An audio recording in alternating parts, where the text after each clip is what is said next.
कल राजधानी दिल्ली में जो भी हुआ उसको लेकर देश में तरह तरह की बातें हो रही हैं, लेकिन कुछ बातें साफ हैं। पूरे देश में किसान आंदोलन जिस तरह से चल रहा था, बहुत से लोग उन्हें समर्थन दे रहे थे। बहुत सी मांगें जायज बताई जा रही थी। बहुत से लोग बाहर से सपोर्ट कर रहे थे। लेकिन कल जो कुछ भी हुआ उसके बाद से किसान आंदोलन की शक्ल सूरत बदल चुकी है। कुछ लोग ये कह सकते हैं कि जिन लोगों ने भी दिल्ली में हिंसा की वो किसान नहीं थे।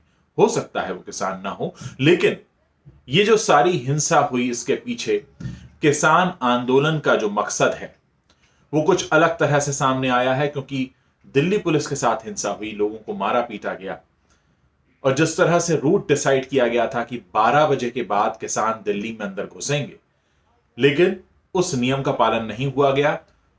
किसान उससे पहले ही दिल्ली में दाखिल हो गए, बैरिकेडिंग तोड़ दी गई और कहीं ना कहीं यह सब मामला बेकाबू हो गया।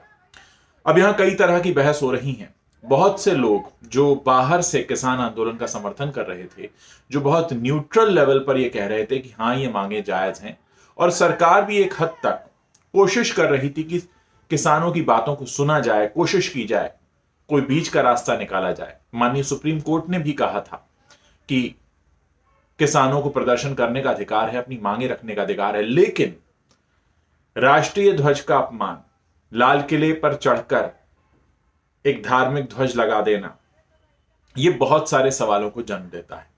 पहली बात तो यह है कि आपका विरोध सरकार से हो सकता है, सरकार के बनाए कानून से हो सकता है, पर आपका विरोध देश से कैसे हो सकता है?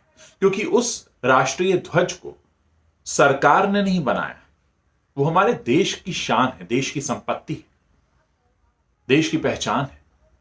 आप सरकार से विरोध कर सकते हैं, विपक्षी दल भी सरकार से विरोध रखते हैं, अपनी मांगे रखते हैं।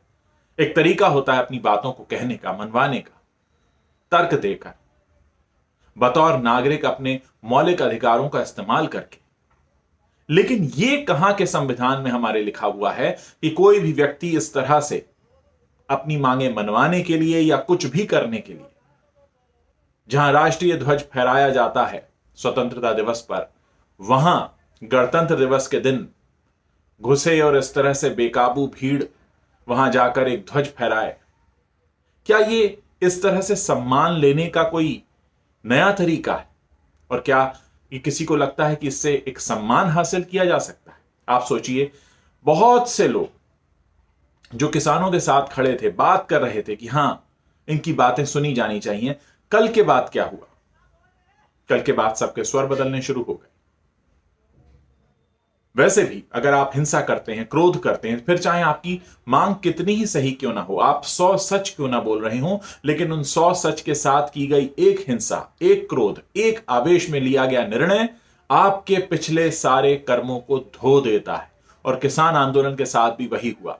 किसान आंदोलन एक आंदोलन के तौर पर बहुत सशक्त तरीके से जा रहा था, सरकार से बातचीत चल रही थी, सब कुछ ठीक था जब तक इसमें हिंसा नहीं मिली थी। लेकिन कल जब हिंसा मिल गई उसके बाद अब जो लोग बाहर से भी सपोर्ट कर रहे थे वो भी 10 बार सोचेंगे। आपने देखा सभी राजनेताओं के बयान आ रहे हैं और कोई भी, इंक्लूडिंग किसान नेता भी, कल की हिंसा को, जाहिर है कोई भी सही नहीं ठहरा सकता, लेकिन जिम्मेदारी किसकी है, ये बहुत बड़ा सवाल है। और अब इसका असर किसानों की जो मांगे हैं, जो कानून को वापस लेने की मांग है, उस पर भी निश्चित तौर पर पड़ेगा। क्यों? क्योंकि तरीका गलत हो गया। जैसे ही कोई तरीका गलत हो जाता है तो उसका असर उस मांग पर, उस आंदोलन पर पड़ता है। भले ही वो बात कितनी ही सच क्यों ना हो, लेकिन इस बात से कोई इंकार नहीं कर सकता कि तरीका गलत था। अपमान देश का हुआ है। सरकार तो संविधान की रक्षा करती है, संविधान के तहत देश चलाने की कोशिश करती है, लेकिन आप क्या कर रहे हैं? क्या आप देश से ऊपर है?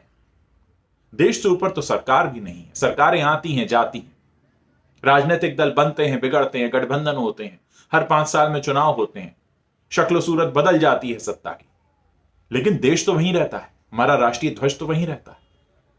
और बतौर भारत के नागरिक, कोई भी प्रधानमंत्री हो, कोई भी मुख्यमंत्री हो, कोई भी सरकार हो, कोई भी राजनीतिक दल सत्ता में हो, विपक्ष में हो, सबसे ऊपर तो हमारा राष्ट्र है। और अगर अपनी मांग सामने रखते वक्त हम राष्ट्र को ही भूल जाएं, मांग किससे कर रहे हैं? सरकार से मांग हो रही है। क्यों हो रही है? क्योंकि हम इस देश के नागरिक हैं। तो सम्मान किसका बनता है? देश का। आप सरकार से मतभेद रख सकते हैं, कह सकते हैं, लेकिन देश से मतभेद? निजी तौर पर मुझे कल की घटना से बहुत धक्का पहुंचा और मैं हमेशा किसी भी तरीके की हिंसा का समर्थन कभी नहीं करता हूं, चाहे वो किसी भी तरीके की मांग के लिए क्यों ना की जा रही हो।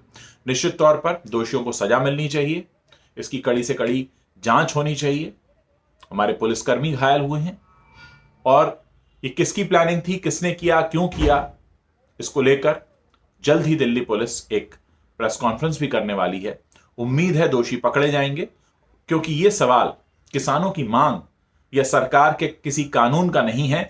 अब सवाल हमारे देश के सम्मान का है, और देश का सम्मान जो ना करे उनके साथ क्या सलूक होना चाहिए आप खुद बेहतर जानते हैं। इस वीडियो के नीचे आप कमेंट कर सकते हैं। यहां इस वीडियो में मैं ये नहीं कह रहा हूं कि जो कुछ किया वो किसानों ने ही किया। हो सकता है कुछ बाहरी तत्व ही मिल गए हों, लेकिन ये किसके नाम पर हुआ? किसान आंदोलन के नाम पर हुआ। इस बात से आप इंकार नहीं करेंगे। और अब बतौर भारत के नागरिक आप इसके बारे में क्या सोचते हैं, मुझे जरूर बताइए।